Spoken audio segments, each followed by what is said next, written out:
Mi nombre es Sir Carlos Molina Retamoso, soy estudiante del doctorado en Educación de Luz. Vamos a hablar sobre la teoría del aprendizaje significativo y las estrategias para su alcance. Mi grupo está conformado por Luis Escobar, Jorge Gutiérrez y mi persona Sir Carlos Molina. Este, mm, Debido a fallas técnicas no pudimos hacer la otra presentación de los compañeros, del resto de compañeros del grupo. Soy químico farmacéutico de la Universidad del Atlántico con maestría en enseñanza de la química de la Universidad del Zulia y actualmente soy estudiante del doctorado en educación de la Universidad URBE. Resido en Valledupar, capital mundial del vallenato, ciudad ubicada en la costa caribe colombiana. Teorías del aprendizaje significativo.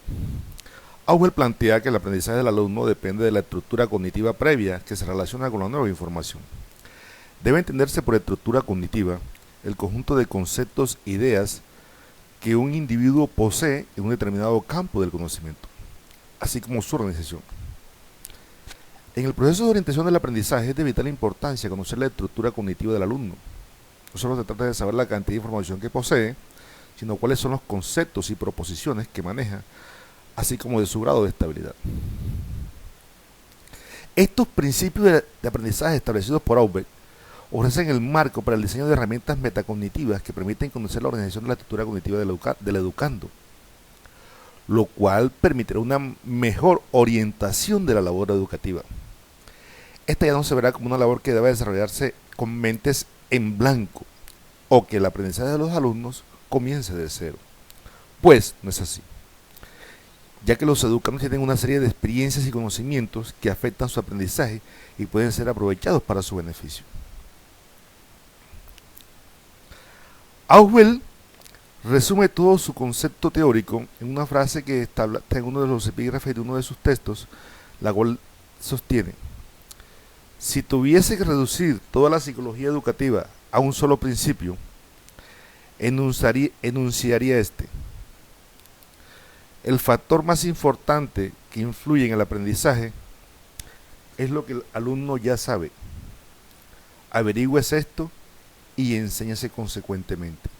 David Aswell. Esto muestra lo que ya veníamos sosteniendo y que es el aporte fundamental de la teoría del aprendizaje significativo. O sea, en la estructura cognitiva del alumno ya viene una información que al llegar al aula, el nuevo conocimiento simplemente debe anclarse con el conocimiento previo para establecer un aprendizaje significativo.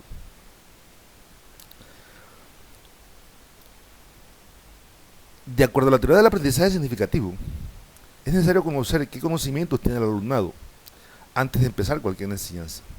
Y es a partir de lo que éste conoce que se deben diseñar las actividades y programas, ya que son estos los que deben adaptarse al conocimiento inicial que tiene.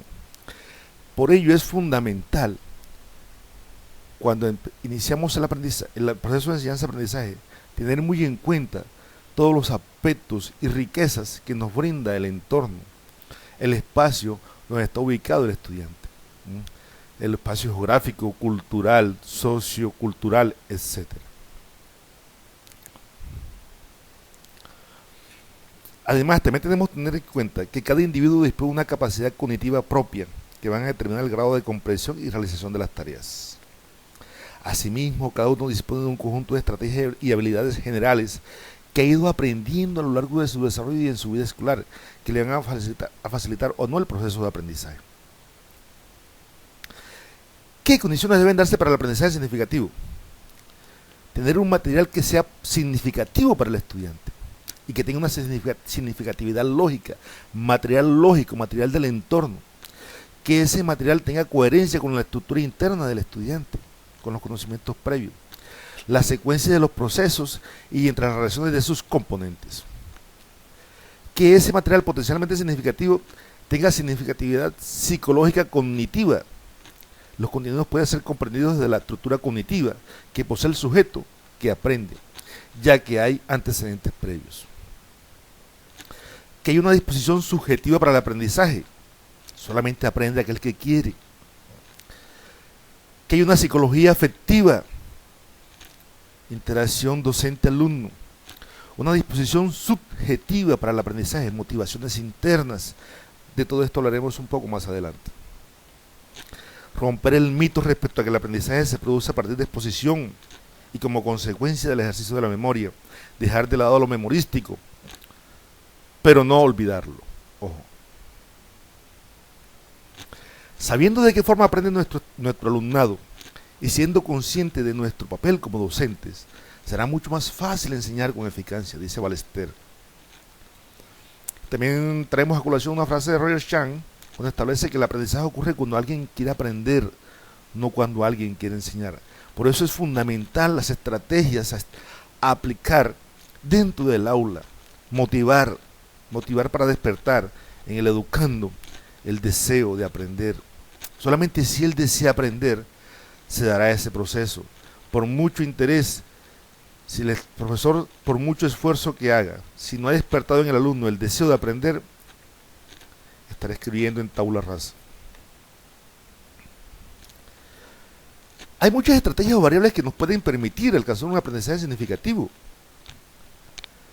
Una de ellas es, particularmente consideramos, que, y es parte fundamental iniciar con ella, es motivar. Hoy por hoy en nuestras aulas encontramos jóvenes con muy poco deseo de aprender, con muy poco deseo de estar en el aula. Alguien sostiene que la escuela se nos llenó de niños aburridos. Entonces uno de los primeros elementos que debemos incluir en el aula de clase es la motivación. El profesorado se queja de que el alumnado no está motivado, pero los alumnos también expresan de que no se les motiva. ¿Y qué es la motivación? La motivación, según Clark Hull, es el impulso que brota de una necesidad y que conduce a una acción para tener un incentivo que reduce los niveles de pulsión y satisface la necesidad. Por consiguiente, un alumno estará motivado para aprender cuando los contenidos de la enseñanza se vinculen con sus intereses o necesidades, o bien cuando se le crean nuevas necesidades. Inducir al alumnado hacia la acción, no volvernos o tornarnos monótonos, generar expectativas, en vez de iniciar con un tema ya establecido. Es mejor generar expectativas sobre ese tema e iniciar haciendo preguntas abiertas para permitir al alumnado participar en la clase y no convertir al docente en el centro de la clase, ya que al final terminaremos con alumnos totalmente desmotivados. Y sin motivación no hay aprendizaje. Y para motivar, simplemente hay que generar expectativas y deseos y mostrar cuán importante son los conceptos que vamos a impartir. Y la motivación tiene muchos tipos, encontramos intrínsecas, extrínsecas, las cuales cada una de ellas tiene sus aportes valiosos en el momento preciso en que se desee motivar. Generar expectativas, motivar al alumno, mostrarle que sus conocimientos previos son valederos y valiosos, etcétera. La creatividad es algo que poco a poco en la escuela se ha ido perdiendo, porque los libros, los textos, por lo general ya traen todo establecido y no hay espacio para crear ni proponer cosas nuevas. Einstein estableció una frase en la cual sostiene: en tiempos de crisis la imaginación es más importante que el conocimiento. Da todo el sentido de la creatividad. Sin duda la creatividad, la imaginación, la inventiva, la divergencia constituye el mayor patrimonio de la humanidad, y hoy por hoy eso está quedando de lado. Hay que fortalecer el pensamiento creativo, hay que fortalecerlo, y desde el mismo proceso educativo, favoreciendo potencialidades y consiguiendo aumentando una mejor autoestima del alumnado a través del pensamiento creativo y del proceso creativo que él puede desarrollar dentro del aula. no solamente en forma individual, sino también en forma grupal. Recordemos que la creatividad es el potencial humano integrado por componentes cognitivos, afectivos, intelectuales y volitivos, que a través de una atmósfera creativa se pone de manifiesto para generar productos novedosos y de gran valor social, y comunicarlos trascendiendo en determinados momentos el contexto histórico en el que se vive. Esto lo estableció Saturnino de la Torre. Hay muchas etapas en el proceso creativo.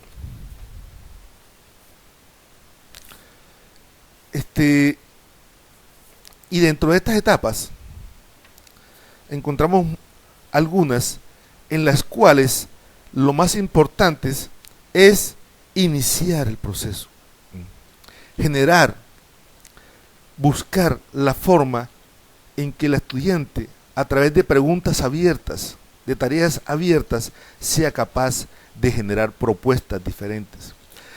No generar preguntas que se conviertan en respuestas verticales, ya totalmente establecidas, pero que no dejan espacio para la inventiva, para la imaginación, sino que son totalmente encartonadas a una respuesta ya establecida. Tareas abiertas. Las tareas abiertas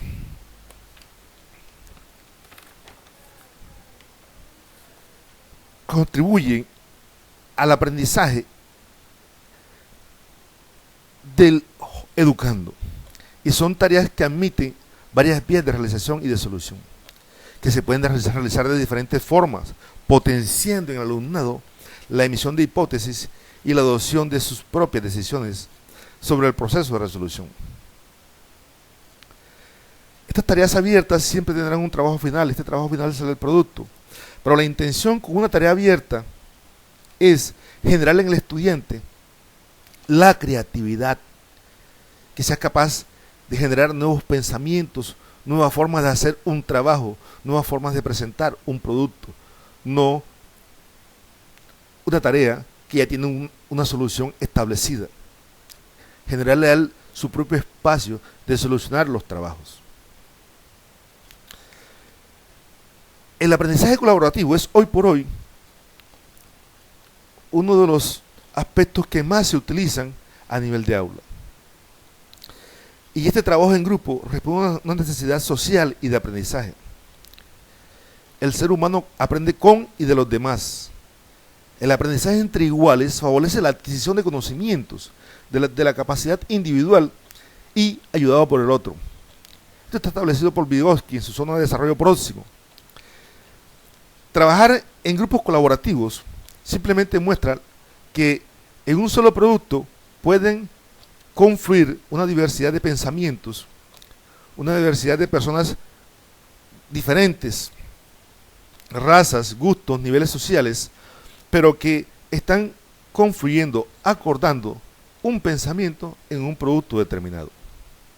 Entonces hay que fortalecer los trabajos colaborativos o la estrategia del trabajo colaborativo para llegar así a un aprendizaje significativo. El medio es fundamental como recurso. El medio nos brinda todo. El material que podemos utilizar en el aula debe ser un material propio del medio, ya que el medio es un recurso que complementa, relaciona y da coherencia a los conceptos trabajados en cualquier área temática. Y es, además, un elemento de motivación hacia el aprendizaje. En nuestro medio es muy fácil encontrar, por lo menos, que nuestros niños juegan y cuentan canicas. Acá en nuestro medio la conocemos como boliches o bolas de uña, bolas de uñita. La madre de familia utiliza comúnmente en la casa huevos, canastas de huevos. Esas canastas de huevos son un medio que nos puede servir para utilizarlo, para trabajar muchos aspectos en matemáticas, como las tablas de multiplicar. También es ya materiales concretos, totalmente fabricados y que son fáciles de conseguir. Pero en el medio encontramos material como frutas de nuestro medio, mangos, ciruelas, que son mucho más importantes en un momento dado que traer elementos externos al medio. Ya cuando el joven maneja el concepto, gracias a elementos que utilizamos del medio, podemos hacer el concepto universal y traer material de otro medio diferente. Ya traer animales de otro medio diferente, traer elementos para juegos o lúdicos de otro medio diferente, porque ya el concepto está totalmente establecido en la estructura cognitiva del alumnado. El mapa conceptual. El mapa conceptual es una herramienta que le permite al estudiante construir gráficamente algo que se pudo establecer teóricamente. Y al hacerlo a través de un mapa conceptual, el alumno está mostrando que maneja el concepto o que logró la aprehensión del concepto o interpretó a cabalidad el concepto establecido en un texto o párrafo y lo puede manifestar a través de un mapa conceptual.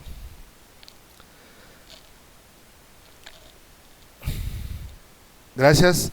Este trabajo lo realizamos, como le dije anteriormente, en compañía de los profesores Luis Escobar y el profesor Jorge Gutiérrez. Este es nuestro primer video tutorial. Gracias al profesor Nervis Martínez por su apoyo y comprensión.